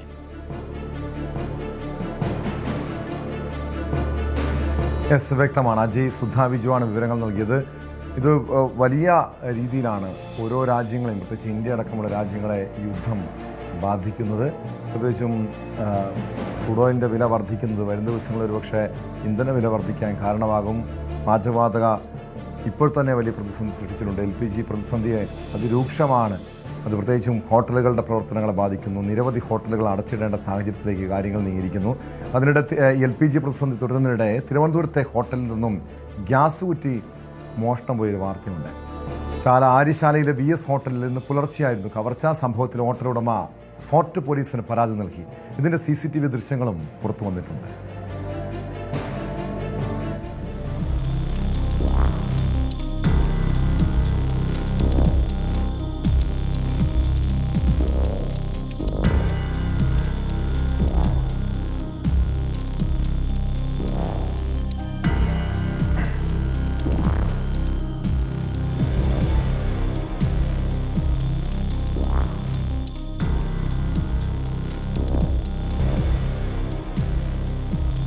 വിശദാംശങ്ങളുമായി സാരംഗ് സുധാകരൻ ചേരുന്നു തിരുവനന്തപുരത്ത് നിന്ന്. സാരംഗ്, നമ്മൾ നേരത്തെ സംസാരിച്ചു കൊണ്ടിരുന്നത് യുദ്ധത്തിൻ്റെ കെടുതികളെക്കുറിച്ചാണ്. ആൾനാശം ഉണ്ടാകുന്നുണ്ട്, പല രാജ്യങ്ങളിലും ഇത് പ്രതിസന്ധി സൃഷ്ടിക്കുന്നുണ്ട്. പ്രത്യേകിച്ചും ഇന്ത്യയിൽ, കേരളത്തിൽ LPG പ്രതിസന്ധി അതിരൂക്ഷമാകുന്നു. പല ഹോട്ടലുകളും അടച്ചിടേണ്ട സാഹചര്യം. അതിനിടെയാണ് ഈ ഗ്യാസ് കുറ്റി മോഷണം പോയൊരു സംഭവം തിരുവനന്തപുരത്ത് ഉണ്ടാകുന്നത്. ഇത് ഹോട്ടലുകാർ തന്നെ ആയിരിക്കുമോ ഈ മോഷണത്തിന് പിന്നിൽ? കാരണം ഈ ഗ്യാസ് പാചകവാതകം കിട്ടാത്തത് കൊണ്ട് പല ഹോട്ടലുകളും അടച്ചിട്ടിരിക്കുന്നൊരു സാഹചര്യം കൂടി ഉണ്ടല്ലോ.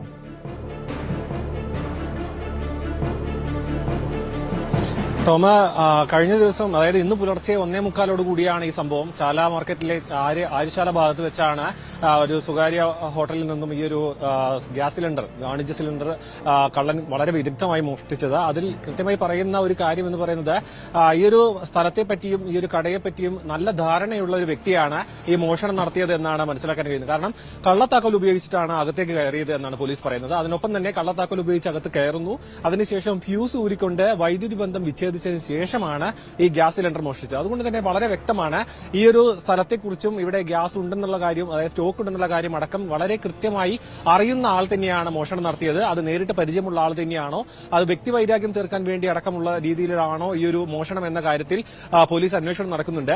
എന്ത് തന്നെയായാലും പിന്നീട് ഇവിടെ നിന്നും ഗ്യാസ് കുറ്റി മോഷണം പോയത് പിന്നീട് കൃത്യമായ CCTV ദൃശ്യങ്ങൾ പതിഞ്ഞത് ഇവിടെ ഇൻവേർട്ടർ സൗകര്യം ഉണ്ടായിരുന്നു. അങ്ങനെയാണ് ഈ ഒരു തെളിവുകളൊന്നും തന്നെ ഇല്ലാതെ ഈ മോഷണം നടത്താനുള്ള ഒരു ശ്രമം വിഫലമായത്. ഇപ്പോൾ ഈ ഒരു CCTVയിൽ പതിഞ്ഞ വ്യക്തിയുമായി ബന്ധപ്പെട്ട അന്വേഷണമാണ് നടക്കുന്നത്. ഹോട്ടൽ ഉടമയ്ക്ക് നേരിട്ട് പരിചയമുള്ള ആളല്ല എന്നാണ് പറയുന്നത്. പക്ഷെ എന്നാലും ഈ ഒരു സ്ഥലത്തെപ്പറ്റി വളരെ നല്ല ധാരണയുണ്ട്. കൃത്യമായി താക്കോലടക്കം കള്ളത്താക്കോൽ ഉണ്ടാക്കി അകത്ത് കയറണമെങ്കിൽ അത്ര എളുപ്പമല്ല. അതിനൊപ്പം തന്നെ ഫ്യൂസ് എവിടെയാണെന്നുള്ള കാര്യം വളരെ വ്യക്തമായി കള്ളന് അറിയാമായിരുന്നു.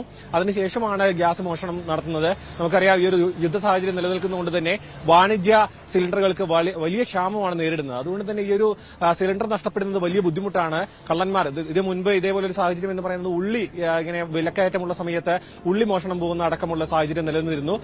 അത്തരത്തിലുള്ള ഒരു ഒറ്റപ്പെട്ട സംഭവമാണോ അല്ലെങ്കിൽ ഈ ഒരു ഹോട്ടൽ ഉടമയുമായി ബന്ധപ്പെട്ടുള്ള എന്തെങ്കിലും വ്യക്തിവൈരാഗ്യമാണോ ഇയാൾ തീർത്തത് എന്ന കാര്യത്തിൽ അടക്കം വ്യക്തത വരേണ്ടതുണ്ട്.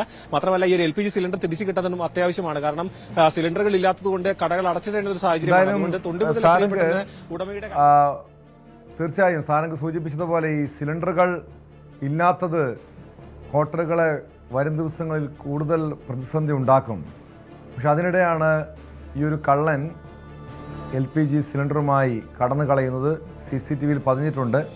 ഈ പ്രതിയെക്കുറിച്ച്, ഈ കള്ളനെക്കുറിച്ച് എന്തെങ്കിലും സൂചനകളുണ്ടോ? ഈ ദൃശ്യങ്ങളിൽ നിന്നും ഇയാളുടെ മുഖം വ്യക്തമാണോ?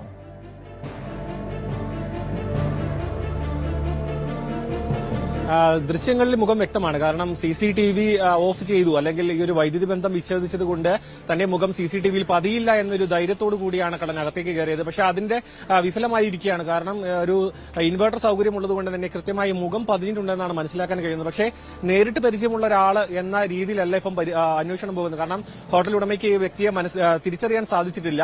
പക്ഷേ ഈ ഒരു ഹോട്ടലുമായി നല്ല രീതിയിൽ ബന്ധമുള്ള, അല്ലെങ്കിൽ ഈ ഒരു സ്ഥലവും പരിസരവും ഈ ഹോട്ടലിലെ രീതികളും എല്ലാം കൃത്യമായി അറിയുന്ന ഒരു വ്യക്തി തന്നെയായിരിക്കണം ഈ ഒരു മോഷണത്തിന് പിന്നിൽ. ഞാൻ നേരത്തെ സൂചിപ്പിച്ചതുപോലെ തന്നെ ഗ്യാസ് സിലിണ്ടർ സൂക്ഷിച്ച സ്ഥലം, ഒപ്പം തന്നെ ഫ്യൂസ് ഏത് ഭാഗത്താണ്, കള്ളത്താക്കോൽ ഉണ്ടാക്കാനടക്കം സാധിച്ചു എന്ന് പറയുമ്പോൾ അത് കൃത്യമായ ആലോചനയോടുകൂടി, അതായത് കൃത്യമായ ഗൂഢാലോചനയോടുകൂടി നടത്തിയ ഒരു കളവാണ് എന്ന കാര്യം വ്യക്തമാണ്. അതുകൊണ്ട് തന്നെ ഈ ഒരു ഹോട്ടലുമായി ബന്ധപ്പെട്ട് നിൽക്കുന്ന ആൾക്കാരിലേക്കാണ് അന്വേഷണം വ്യാപിക്കുന്നത്. ഒപ്പം വ്യക്തിവൈരാഗ്യത്തിന്റെ പേരിൽ ഈ ഒരു ഹോട്ടൽ താൽക്കാലികമായി അടച്ചിടേണ്ട സാഹചര്യം വരണം എന്ന രീതിയിൽ ഈ ഒരു ഹോട്ടൽ ഉടമയുമായി ബന്ധപ്പെട്ട വ്യക്തിവൈരാഗ്യമുള്ള ആൾക്കാരാണോ ഈ ഒരു മോഷണം നടത്തിയതെന്നടക്കമുള്ള രീതിയിൽ അന്വേഷണം പുരോഗമിക്കുന്നുണ്ട്. എന്തുതന്നെയാലും സുപ്രധാനപ്പെട്ട തെളിവ് CCTV ദൃശ്യങ്ങളാണ്.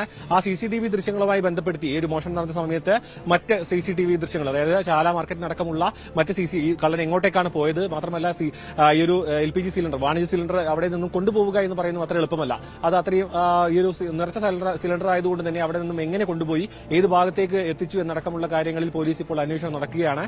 എന്തുതന്നെയാലും CCTV ദൃശ്യങ്ങളിൽ കള്ളനെ പതിഞ്ഞതുകൊണ്ട് തന്നെ വളരെ പെട്ടെന്ന് ഈ ഒരു മോഷ്ടാവിലേക്ക് എത്താൻ സാധിക്കുമെന്നാണ് പോലീസ് പ്രതീക്ഷിക്കുന്നത്. ടോം.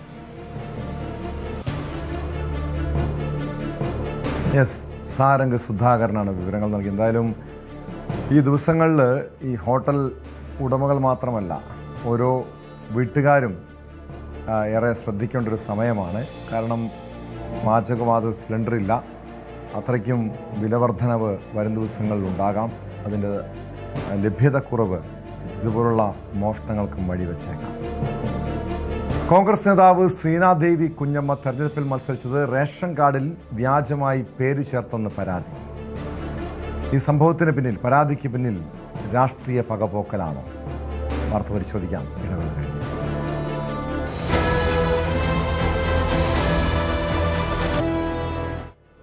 സ്പോട്ട് ലൈവ് തുടരുന്നു. ശ്രീനാദേവി കുഞ്ഞമ്മ തെരഞ്ഞെടുപ്പിൽ മത്സരിച്ചത് റേഷൻ കാർഡിൽ വ്യാജമായി പേര് ചേർത്തെന്ന് പരാതി. പരാതിയുടെ അടിസ്ഥാനത്തിൽ റേഷൻ കാർഡിൽ നിന്ന് പേര് വെട്ടാൻ അടൂർ താലൂക്ക് സപ്ലൈ ഓഫീസർ നിർദ്ദേശം നൽകി. ആരോപണം അടിസ്ഥാനരഹിതമാണെന്ന് ശ്രീനാദേവി കുഞ്ഞമ്മ പ്രതികരിച്ചു. പത്തനംതിട്ട ജില്ലാ പഞ്ചായത്ത് അംഗവും കോൺഗ്രസ് നേതാവുമാണ് ശ്രീനാദേവി. വിവരങ്ങളുമായി ശശിനാരായണൻ ചേരുന്നുണ്ട്. ശശിനാരായണൻ, CPI വിട്ട് ഈ കഴിഞ്ഞ തദ്ദേശ തെരഞ്ഞെടുപ്പിന് തൊട്ട് മുൻപ് കോൺഗ്രസിലെത്തിയതാണ്. കോൺഗ്രസിൻ്റെ പാനലിൽ മത്സരിച്ച് ജില്ലാ പഞ്ചായത്ത് അംഗമായി. അതിനു മുൻപ് ശ്രീനാദേവി കുഞ്ഞമ്മ ഇടതുപക്ഷത്തിൻ്റെ ഭാഗമായി ജില്ലാ പഞ്ചായത്ത് അംഗമായിരുന്നു. അന്നൊന്നും ഇല്ലാത്ത വിവാദം, പരാതി അതിപ്പോൾ ഉയർന്നു വരുന്നതിന് പിന്നിൽ കൃത്യമായ രാഷ്ട്രീയമില്ലേ? ടോം, തീർച്ചയായിട്ടും ശ്രീനാദേവി കുഞ്ഞമ്മ ഈ രാഷ്ട്രീയപരമായുള്ള ഒരു ആരോപണമാണ് എന്നുള്ള കാര്യമാണ് ഉറച്ചു നിൽക്കുന്നത്. എന്തായാലും ഈ കേസുമായി ബന്ധപ്പെട്ട് ശ്രീനാദേവി കുഞ്ഞമ്മയ്ക്കെതിരെ ആദ്യമായി തുവേർ സ്വദേശി 2 പേരാണ് പരാതി നൽകിയത്. അത് വ്യാജമായി ശ്രീനാദേവി കുഞ്ഞമ്മ റേഷൻ കാർഡിൽ പേര് ചേർത്തതിന് ശേഷമാണ് മത്സരിച്ചിട്ടുള്ളത്. അതുകൊണ്ട് തന്നെ റേഷൻ കാർഡിലെ ഉടമയുടെ ബന്ധു എന്ന നിലയ്ക്ക്, റേഷൻ കാർഡിന്റെ പേരുള്ള ഉടമയുടെ ഭർത്താവിന്റെ സഹോദരിയുടെ സഹോദരി എന്ന നിലയ്ക്കാണ് ഈ പേര് ചേർത്തിട്ടുള്ളത്. അത് വ്യാജമാണെന്നാണ് പറഞ്ഞിട്ടുള്ളത്. അതുകൊണ്ട് തന്നെ ആ പരാതിയിന്മേല് അടൂർ താലൂക്ക് സപ്ലൈ ഓഫീസർ വിശദമായി പരിശോധന നടത്തുകയും അത് അത്തരത്തിൽ വ്യാജമാണെന്ന് കണ്ടെത്തുകയും ചെയ്തു. പിന്നീട് ആ റേഷൻ കാർഡ് തന്നെ, അത്തരത്തിൽ വിലാസത്തിൽ ആളില്ലാത്തപ്പോൾ തന്നെ ആ റേഷൻ കാർഡ് തന്നെ റദ്ദാക്കുന്ന നടപടിയിലേക്ക് പോയി. അതേസമയം ശ്രീനാദേവി കുഞ്ഞമ്മ ഈ വിഷയവുമായി ബന്ധപ്പെട്ട് പറയുന്നത്, ഈ റേഷൻ കാർഡിലെ ഉടമയായ വ്യക്തിയും ഞങ്ങളും, അതായത് താനും ബന്ധുക്കളാണ്. എന്റെ സ്വന്തക്കാരായ ആളുകൾ തന്നെയാണ് ഈ പരാതി നൽകിയിട്ടുള്ളത്. കുടുംബപരമായുള്ള ബന്ധുക്കാരാണ്. നേരത്തെ ഈ വിലാസത്തിൽ തന്നെയാണ് തെരഞ്ഞെടുപ്പിൽ മത്സരിച്ചിട്ടുള്ളത്. അത് CPIയുടെ സ്ഥാനാർത്ഥിയായിട്ടാണ് മത്സരിച്ചത്. അന്നൊന്നും ഇല്ലാത്തൊരു പരാതിയാണ് ഇപ്പോൾ കോൺഗ്രസിലേക്ക് വന്നപ്പോൾ ഉന്നയിക്കുന്നത്. അത് രാഷ്ട്രീയത്തിന്റെ ഒരു പകപോക്കലിന്റെ ഭാഗമായി മാത്രമാണ് ഇത് ഇത്തരമൊരു പരാതിയും ആരോപണവും ഉന്നയിക്കുന്നതെന്നാണ് ശ്രീനാദേവി കുഞ്ഞമ്മ പറയുന്നത്. എന്തായാലും ഇത് സംബന്ധിച്ച് നിയമപരമായി നേരിടാനാണ് ശ്രീനാദേവി കുഞ്ഞമ്മ തീരുമാനിച്ചിട്ടുള്ളത്. അത് പരാതിയുമായി മുന്നോട്ട് പോകുന്നു വ്യക്തമാക്കുന്നു. അതേസമയം റേഷൻ കാർഡുമായി ബന്ധപ്പെട്ട് അവരുടെ 2 പേരാണ്, തുവേർ സ്വദേശികളായ 2 പേരാണ് ഈ പരാതി ഉന്നയിച്ചിട്ടുള്ളത്. അത് കൃത്യമായി പറയുന്നത് വ്യാജമായ മേൽവിലാസത്തിൽ കൂടെയാണ് വോട്ടർ ലിസ്റ്റിൽ പേര് വരികയും പിന്നീട് മത്സരിക്കുകയും ചെയ്തത്. എന്തായാലും അതിനെതിരെ കർശനമായ നടപടി ഉണ്ടായിരിക്കുന്നു. ആ റേഷൻ കാർഡിൽ ഇപ്പോൾ ആ റേഷൻ കാർഡിന്റെ മേൽവിലാസത്തിൽ ആളതാമസമില്ലാത്തതുകൊണ്ട് തന്നെ ആ റേഷൻ കാർഡ് റദ്ദാക്കുന്ന നടപടിയിലേക്ക് താലൂക്ക് സപ്ലൈ ഓഫീസർ പോയിരിക്കുന്നു. അതാണ് നിലവിലുള്ള സാഹചര്യം. എന്തായാലും ശ്രീനാദേവി കുഞ്ഞമ്മ ഇതുമായി ബന്ധപ്പെട്ട് നിയമ നടപടിയിലേക്ക് പോകും. രാഷ്ട്രീയ പകപോക്കൽ, അതായത് CPI ഭരിക്കുന്ന വകുപ്പായതുകൊണ്ട് തന്നെയാണ് തന്നെ ബലിയാടാക്കിക്കൊണ്ട് ഇതിൽ നിന്നും രാഷ്ട്രീയ പകപോക്കലാണ് എന്നുള്ള കാര്യമാണ് ശ്രീനാദേവി കുഞ്ഞമ്മ വ്യക്തമാക്കുന്നത്. നിയമപരമായി നേരിടുമെന്നാണ് ശ്രീനാദേവി കുഞ്ഞമ്മ പറയുന്നത്. കാരണം ശശിനാടൻ, നമുക്കറിയാം ഈ CPI വിട്ട് കോൺഗ്രസിലെത്തിയതിന് പിന്നാലെ ശ്രീനാദേവി കുഞ്ഞമ്മയ്ക്കെതിരെ സൈബറിടത്ത് വലിയ രീതിയിൽ ആക്രമണം ഉണ്ടായതാണ്. മാത്രമല്ല ഇടതുപക്ഷത്തിനെതിരെ ഇപ്പോൾ കോൺഗ്രസിൻ്റെ ഭാഗത്തു നിന്നുള്ള ഏറ്റവും ശക്തമായി നിലപാട് സ്വീകരിക്കുന്ന ഒരു വ്യക്തി കൂടിയാണ് ശ്രീനാദേവി കുഞ്ഞമ്മ. അവർ ഈ വരുന്ന നിയമസഭാ തെരഞ്ഞെടുപ്പിൽ ചില മണ്ഡലങ്ങളിലേക്ക് ശ്രീനാദേവിയുടെ പേര് പോലും ഉയർന്നു കേൾക്കുന്നുണ്ട്. അത്രയ്ക്കും ഈ സമീപകാലത്ത് വലിയൊരു സോഷ്യൽ മീഡിയയിലടക്കം മാധ്യമങ്ങളടക്കം ഒരു താരപരിവേഷത്തോടെ ഉയർന്നു വന്ന യുവ നേതാവ് കൂടിയാണ്. അതൊക്കെയാണോ ഈ ഇടതുപക്ഷത്തെ, പ്രത്യേകിച്ചും CPIക്കാരെ പ്രകോപിപ്പിക്കുന്നത്? ടോം, തീർച്ചയായിട്ടും അത്തരം കാര്യങ്ങൾ തന്നെയാണ്. ഒരുപക്ഷെ രാഷ്ട്രീയപരമായി നോക്കുമ്പോൾ അത്തരം സാഹചര്യത്തിനാണ്. CPIയിൽ നിന്നാണ് സജീവ പ്രവർത്തകയായിരുന്നു. നേരത്തെ ഭാരവാഹിത്വമൊക്കെ ഉള്ള ആളായിരുന്നു. തുടർന്ന് പാർട്ടിയുമായി നേതൃത്വമായി ഉണ്ടായ ചില പിണക്കങ്ങളും ആരോപണങ്ങളും ഒക്കെയാണ് പിന്നീട് ആ പാർട്ടിയിൽ നിന്ന് രാജിവെച്ച് കോൺഗ്രസിലേക്ക് വരാനുള്ള കാരണം. ആ കോൺഗ്രസിന്റെ CPI സ്ഥാനാർത്ഥിയായി മത്സരിച്ച ഡിവിഷനിൽ നിന്ന് തന്നെയാണ് കോൺഗ്രസ് സ്ഥാനാർത്ഥിയായിട്ട് മാറിയപ്പോഴും മത്സരിച്ച് വിജയിച്ചപ്പോൾ ജില്ലാ പഞ്ചായത്ത് അംഗം കൂടിയാണ് ശ്രീനാദേവി കുഞ്ഞമ്മ. അത്തരത്തിൽ അത് CPIക്കും ഇടതുപക്ഷ LDPക്ക് ഒരു വെല്ലുവിളിയായി തന്നെ ശ്രീനാദേവി കുഞ്ഞമ്മ മാറിയിട്ടുണ്ട്. അത് സ്വാഭാവികമായി രാഷ്ട്രീയപരമായുള്ള കാര്യങ്ങളിലൊക്കെ പലതരത്തിലുള്ള പോസ്റ്റുകളും ഇത്തരത്തിൽ സോഷ്യൽ മീഡിയയിൽ ശ്രീനാദേവി കുഞ്ഞമ്മ ഇടാറുണ്ട്. രാഷ്ട്രീയപരമായ ഒരു പ്രതികരണങ്ങളും അതുപോലെ തന്നെ മറ്റ് CPIക്കെതിരെയുള്ള ശക്തമായ നിലപാടുകളും കോൺഗ്രസിൽ നിന്നുകൊണ്ട് തന്നെ ശ്രീനാദേവി കുഞ്ഞമ്മ സ്വീകരിക്കുന്നു. ഇതൊക്കെ ഒരുപക്ഷെ രാഷ്ട്രീയപരമായ ഒരു പ്രകോപനം CPIക്ക് ഉണ്ടായിട്ടുണ്ട് എന്നുള്ള കാര്യത്തിൽ തർക്കമില്ല. എന്തായാലും ഈ വിഷയവുമായി ബന്ധപ്പെട്ട്, ഈ റേഷൻ കാർഡിൽ പേര് ചേർത്തതുമായി ബന്ധപ്പെട്ട് ഈ പരാതി നൽകിയിട്ടുള്ള 2 പേരും ആ പരാതി നൽകിയതിന്റെ അടിസ്ഥാനത്തിലാണ് പരിശോധന നടത്തിയത്. ആ പരിശോധനയിൽ ഈ പറയുന്ന കാര്യങ്ങൾ വ്യക്തമായതിനെ തുടർന്നാണ് taluk supply officer ration card റദ്ദാക്കിയിട്ടുള്ള. നിലവിലത്തെ സാഹചര്യത്തിൽ ഈ റേഷൻ കാർഡിലെ ഉടമ സ്ത്രീയാണ്. അവർ 2024 മരണപ്പെട്ടിട്ടുണ്ട്. പിന്നെ ആ കാർഡ് ഉടമയുമായി ബന്ധപ്പെട്ട ആളുകളില്ലാത്തതുകൊണ്ട് തന്നെ ആ മേൽവിലാസമുള്ള റേഷൻ കാർഡ് റദ്ദാക്കാനുള്ള ഒരു നടപടിയിലേക്കാണ് പോയിരിക്കുന്നത്. പക്ഷേ ഇക്കാര്യങ്ങളെല്ലാം ശ്രീനാദേവി കുഞ്ഞമ്മ പൂർണ്ണമായി നിഷേധിക്കുകയാണ്. കാരണം ഈ കുടുംബവുമായി തനിക്ക് ബന്ധമുണ്ട്, ഈ പരാതിക്കാരുമായി തനിക്ക് ബന്ധമുണ്ട്, തന്റെ രാഷ്ട്രീയ ഭാവി തർക്കത്തിന് വേണ്ടിയാണ്. വ്യക്തമാണ്, ഈ ആരോപണം അടിസ്ഥാനരഹിതമാണെന്നാണ് ശ്രീനാദേവി പറയുന്നത്. ഇതിനെ രാഷ്ട്രീയപരമായും നിയമപരമായും നേരിടാനാണ് അവരുടെ തീരുമാനം.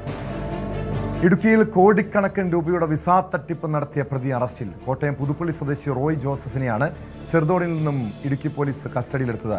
ലക്സംബർഗിൽ ജോലി വാഗ്ദാനം ചെയ്ത് പലരിൽ നിന്നായി ലക്ഷങ്ങൾ തട്ടിയെടുത്ത കേസിലാണ് നടപടി. ഇടുക്കി മണിയാൻകുടിയിലെ 10ഓളം പേരിൽ നിന്ന് മാത്രം 87 ലക്ഷം രൂപ ഇയാൾ തട്ടിയെടുത്തെന്നാണ് കണ്ടെത്തൽ. ഞങ്ങൾക്ക് ജോലി വാഗ്ദാനം ചെയ്ത് എൻ്റെ ഭാര്യയുടെ കയ്യിൽ നിന്ന് 3.25 ലക്ഷം രൂപ മേടിച്ചു. 3.25 ലക്ഷം രൂപ 4 മാസം കൊണ്ട് ജോലിക്ക് കയറ്റി ലക്ഷംബർഗ് എന്ന് പറഞ്ഞ സ്ഥലത്താണ് ജോലി മേടിച്ചു കൊടുക്കാന്ന് പറഞ്ഞിരിക്കുന്നത്. അതിന് പേപ്പർ വർക്കെല്ലാം ചെയ്ത് 4 മാസം കൊണ്ട് ഞങ്ങൾ കയറ്റിക്കൊണ്ട് പോകാമെന്ന് പറഞ്ഞുകൊണ്ട് പൈസ മേടിച്ചു. 4 മാസം ചോദിക്കുമ്പോൾ എൻ്റെ സാധാരണ ഗൾഫിലോ ദുബായിലോ പോകുമ്പോഴല്ല, പിന്നെ ലക്ഷംബർഗ് എന്ന് പറഞ്ഞ സ്ഥലം അമേരിക്കയും കഴിഞ്ഞു പോകണം. അതിന് പേപ്പർ വർക്ക് ഇച്ചിരി അധികം ചെയ്യാനുണ്ട്. അതുകൊണ്ട് നിങ്ങൾ ധൃതി വെച്ചിട്ട് കാര്യമില്ല. അതുകൊണ്ട് ഇച്ചിരി ക്ഷമിച്ച് ഞങ്ങൾക്ക് 2 മാസം അവിടെ കഴിഞ്ഞിട്ട് പോകാൻ പറ്റുള്ളൂ എന്ന് പറഞ്ഞു. ആ 2 മാസം കൂടെ കഴിഞ്ഞപ്പോൾ അദ്ദേഹത്തിനോട് ചോദിച്ചു കഴിഞ്ഞപ്പോൾ പറഞ്ഞു, കുറച്ച് ആൾക്കാരെ കൂടെ ചേർത്തുകൊണ്ടിരിക്കുക, അവരുടെ പേപ്പർ കൂടെ ശരിയായിട്ട് അവരെ കൂടെ ഒന്നിച്ചു കൊണ്ടുപോകാനുള്ള പരിപാടിയാണ്. അപ്പം നിങ്ങൾ ഇച്ചിരൂടെ വെയിറ്റ് ചെയ്യുക എന്ന് പറഞ്ഞു. ഇപ്പോൾ 1 വർഷം ആവാൻ പോകും. 1 വർഷം ആറായപ്പം ഈ കഴിഞ്ഞ ജനുവരി ലാസ്റ്റാണ് എന്നോട് അവധി പറഞ്ഞത്. കഴിഞ്ഞ ജനുവരി 30-ാം തീയതി എന്ന് പറഞ്ഞ ഡേറ്റ് ഉണ്ടെങ്കിൽ ഞാൻ ഇവരെ കയറ്റിക്കൊണ്ട് പോകും എന്നാണ് പറഞ്ഞത്. VK സ്റ്റാലിൻ ചേരുന്നുണ്ട്, ഇടുക്കിയിൽ നിന്ന് വിളിച്ചിട്ടുണ്ട്. അങ്ങനെയെങ്കിൽ സംസ്ഥാനത്താകമാനം കോടികളുടെ തട്ടിപ്പ് ഇയാൾ നടത്തിയിട്ടുണ്ടെന്നാണോ മനസ്സിലാക്കേണ്ടത്? തീർച്ചയായും അതെ ടോം സൂചിപ്പിച്ച പോലെ തന്നെ സംസ്ഥാനത്താകമാനം ഇത്തരത്തിലൊരു വലിയ തട്ടിപ്പ്, വിസ തട്ടിപ്പിന്റെ ഒരു കണ്ണിയാണ് ഈ റോയി പുളിക്കൽ എന്നാണ് നമുക്ക് മനസ്സിലാക്കാൻ കഴിയുന്നത്. പോലീസും അത്തരത്തിലൊക്കെയാണ് നമുക്ക് നൽകുന്ന വിവരങ്ങൾ. എന്നാലും ഇടുക്കി ജില്ലാ സ്ഥാനത്തോട് ചേർന്നുള്ള ഗ്രാമീണ മേഖലയാണ് മണിയാറൻകുടി. മണിയാറൻകുടിയിൽ നിന്ന് മാത്രം ഏതാണ്ട് 10ഓളം പേരിൽ നിന്ന് 87 ലക്ഷം രൂപ തട്ടിയെടുത്തു എന്നാണ് ഇപ്പൊ പ്രാഥമികമായിട്ടുള്ള ഒരു അന്വേഷണത്തിലെ പോലീസിൽ നിന്നും നമുക്ക് ലഭിക്കുന്ന വിവരം. എന്നാലും കൂടുതൽ പേരെ ഇതിലേക്ക് ഉൾപ്പെടുത്തി അല്ലെങ്കിൽ തട്ടിപ്പ് നടത്തിക്കൊണ്ട് വീണ്ടും പണം സമ്പാദിക്കാനുള്ള ശ്രമം ഇയാൾ നടത്തി വരികയായിരുന്നു. അങ്ങനെ രാജാക്കാട് മേഖലയിൽ നിന്നുള്ള ആളുകളെ കൂടാതെ ജില്ലയുടെ മറ്റ് പല മേഖലയിൽ നിന്നുള്ള ഒരു 10 പേരെ ഇന്നലെ ഇവിടെ എത്തിച്ച് വീണ്ടും പണം തട്ടിയെടുക്കുന്നതിനുള്ള ശ്രമം നടത്തുന്നതിനിടയിലാണ് ഇയാള് പിടിയിലായത്. ഈ മുൻപ് പണം നഷ്ടപ്പെട്ട വിസ സമയത്ത് കിട്ടാതെ വന്ന നിരവധി പേര്, അവര് ഈ മുൻപ് സൂചിപ്പിച്ച 10 പേർക്ക് പുറമെ മറ്റാളുകളുമുണ്ട്. അങ്ങനെ ഒരു വലിയ ഗ്രൂപ്പുണ്ട്. അവരുടെ വിസ സമയത്ത് കിട്ടാതെ വന്നോടെ ഇവർ വാട്സാപ്പ് ഗ്രൂപ്പ് ക്രിയേറ്റ് ചെയ്തിട്ട് അതുവഴി ഇവർ ബന്ധപ്പെട്ടിരുന്നു. അങ്ങനെ ഇയാളെ കുറിച്ച് ജില്ലയിലും അതുപോലെ മറ്റു പല ഭാഗങ്ങളിലും അന്വേഷണം നടത്തി വരുന്നതിനിടയിലാണ് ഇന്നലെ ഇയാള് ചെറുതോണിയിൽ എത്തുമെന്നും ഇടുക്കി ജില്ലാ സ്ഥാനത്ത് ചെറുതോണിയിൽ എത്തുമെന്നും ഈ 10 പേരിൽ നിന്നും മറ്റൊരു 10 പേരിൽ നിന്നും പണം കൈക്കലാക്കാനുള്ള ശ്രമം നടക്കുന്നു എന്നുള്ള രഹസ്യ വിവരം അവർക്ക് കിട്ടുന്നത്. അങ്ങനെ ചെറുതോണിയിലെ ഒരു വക്കീൽ ഓഫീസിൽ ഒരു നോട്ടറി അഫിഡാവിറ്റ് നൽകിക്കൊണ്ടാണ് ഇയാൾ പണമെല്ലാം വാങ്ങുന്നത്. അങ്ങനെ ഓരോ പ്രാവശ്യവും 25 ലക്ഷം രൂപയൊക്കെ വാങ്ങും. അതിൽ 10 ലക്ഷം രൂപ വാങ്ങുമ്പോൾ തന്നെ നോട്ടറി അഫിഡാവിറ്റ് കൊടുക്കും. വീണ്ടും ബാക്കി തുക പിന്നീട് നൽകണം എന്നുള്ള വ്യവസ്ഥയിൽ 13 ലക്ഷം രൂപയുടെ ചെക്ക് മേടിക്കും.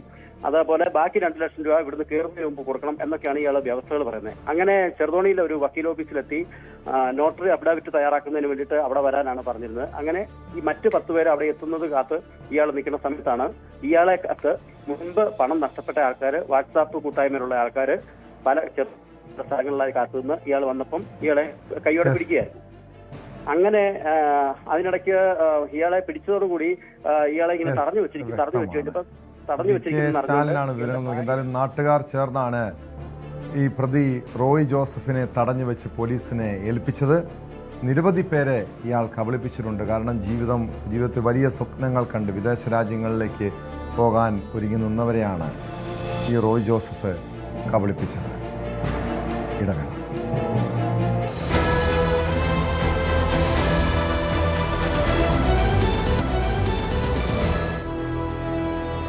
ശബരിമല തന്ത്രി കണ്ഠരര് രാജീവരുടെ മൊബൈലിൽ നിന്നും ഒരു തന്ത്രിക്ക് യോജിക്കാത്ത പലതും കണ്ടെത്തിയെന്ന് SIT ഹൈക്കോടതിയിൽ.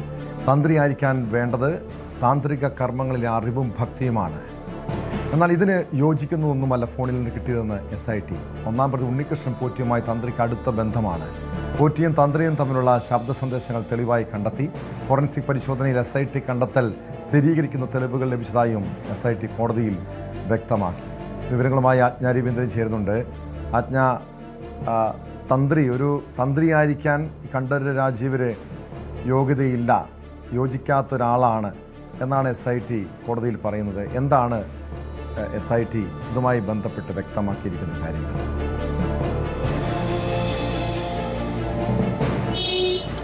ഇപ്പം പ്രധാനമായും ഫോറൻസിക് റിപ്പോർട്ടുമായി ബന്ധപ്പെട്ട് തന്നെയാണ്, അത് ആധികാരികമായി തന്നെയാണ് SIT ഹൈക്കോടതിയിൽ ഇക്കാര്യം വ്യക്തമാക്കിയിരിക്കുന്നത്. ശബരിമല തന്ത്രി എന്ന് പറയുന്ന ആൾ താന്ത്രിക വിദ്യ അറിയാവുന്ന ആളും അതുപോലെ ഭക്തനുമായിരിക്കണം എന്നുള്ളതായി ആണ് അതിന്റെ അടിസ്ഥാന യോഗ്യത. പക്ഷേ ശബരിമല തന്ത്രി കണ്ഠരര് രാജീവര് ആ കൂട്ടത്തിൽ പെടുത്താൻ പറ്റുന്ന ആളായിരുന്നില്ല. അതായത് തന്ത്രിക്ക് യോജിക്കാത്ത തരത്തിലുള്ള പല കാര്യങ്ങളും തന്ത്രിയുടെ ഫോണിൽ നിന്നും കണ്ടെത്തിയിട്ടുണ്ട് എന്നാണ് SIT ഹൈക്കോടതിയെ അറിയിച്ചിരിക്കുന്നത്. പ്രധാനമായിട്ടും ചൂണ്ടിക്കാണിക്കുന്നത് സ്വർണ്ണപ്പാളിയുമായി ബന്ധപ്പെട്ടുള്ള കാര്യമാണ്. സ്വർണ്ണപ്പാളി ശബരിമലയിൽ നിന്നും കടത്തുമ്പോൾ 1998 കണ്ഠരര് രാജീവര് തന്നെയായിരുന്നു തന്ത്രി. ആ സമയത്തും തന്ത്രിക്ക് അറിയാമായിരുന്നു അത് സ്വർണം പൂശിയ പാളി തന്നെയാണ്, ചെമ്പ് പാളി അല്ല. എന്നിട്ടും മഹസറിൽ, അതായത് ചെമ്പ് പാളി എന്ന് ആയിരുന്നു എന്ന് പറയുന്ന മഹസറിൽ തന്ത്രി ഒപ്പുവെച്ചിട്ടുണ്ട്. അതുപോലെ ഉണ്ണികൃഷ്ണൻ പോറ്റിയും തന്ത്രിയും തമ്മിൽ അടുത്ത ബന്ധമാണുള്ളതെന്നും വ്യക്തമാക്കുന്നുണ്ട്. അത് പ്രത്യേകിച്ചും ഉണ്ണികൃഷ്ണൻ പോറ്റിയുടെയും തന്ത്രിയുടെയും നിരവധി ശബ്ദ സന്ദേശങ്ങൾ SIT കണ്ടെടുത്തിട്ടുണ്ട്. അതുമാത്രമല്ല, ഉണ്ണികൃഷ്ണൻ പോറ്റി നിരവധി പൂജകളാണ് കർണാടകത്തിലും മറ്റും ആയിട്ട് കോർഡിനേറ്റ് ചെയ്തത്.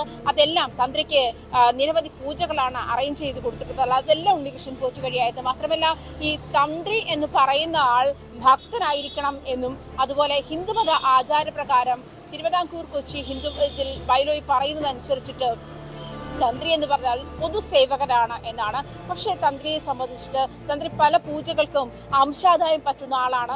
കോടികളുടെ ഡെപ്പോസിറ്റാണ് സ്വകാര്യ പണമിടപാട് സ്ഥാപനത്തിൽ തന്ത്രിയുടെ പേരിൽ കണ്ടെത്തിയത് തുടങ്ങിയ കാര്യങ്ങളൊക്കെ ആണ് പ്രധാനമായും SIT ചൂണ്ടിക്കാട്ടുന്നത്. പ്രത്യേകിച്ചും 1998 കാര്യം അടിവരയിട്ട് തന്ത്രി പറയുന്നു. 2019 ജൂലൈ 19-20 ദിവസങ്ങളിലെ ഫോട്ടോകളും തെളിവാണ് എന്നും SIT അടിവരയിട്ട് പറയുന്നുണ്ട്. അതായത് എക്സിക്യൂട്ടീവ് ഓഫീസറുടെ സിസ്റ്റത്തിൽ നിന്നാണ് തന്ത്രിയുടെ അനുമതി പത്രവും അതുപോലെ ഉണ്ണികൃഷ്ണൻ പോറ്റിയുടെ അപേക്ഷയും ടൈപ്പ് ചെയ്തിട്ടുള്ളത് ഒരേ സിസ്റ്റത്തിലാണ്. അത് ശബരിമലയിലെ എക്സിക്യൂട്ടീവ് ഓഫീസറുടെ സിസ്റ്റത്തിൽ നിന്നുമാണ് എന്നും SIT കണ്ടെത്തിയിട്ടുണ്ട്. ശാസ്ത്രീയ തെളിവുകളുടെ അടിസ്ഥാനത്തിൽ തന്നെയാണ് ശബരിമലയിലെ തന്ത്രി കണ്ഠരര് രാജീവർക്കെതിരെ പ്രത്യേക അന്വേഷണ സംഘം ഹൈക്കോടതിയിൽ റിപ്പോർട്ട് സമർപ്പിച്ചിരിക്കുന്നത്. വ്യക്തമായ തെളിവുകളോടെ, അതായത് ശബരിമല തന്ത്രിയുടെ ഫോണിൽ നിന്നും കണ്ടെടുത്തുള്ള ഫോറൻസിക് വ്യക്തമാണ്. ആജ്ഞ രവീന്ദ്രനാണ് കൊച്ചിയിൽ നിന്ന് വിവരങ്ങൾ നൽകിയത്.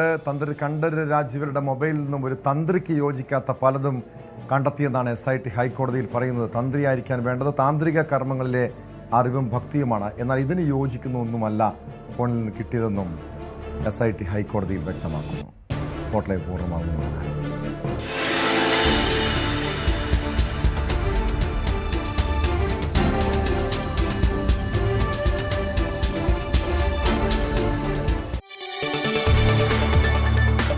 കൂടുതൽ വാർത്തകൾക്ക് News 18 Keralam YouTube channel subscribe ചെയ്യുക.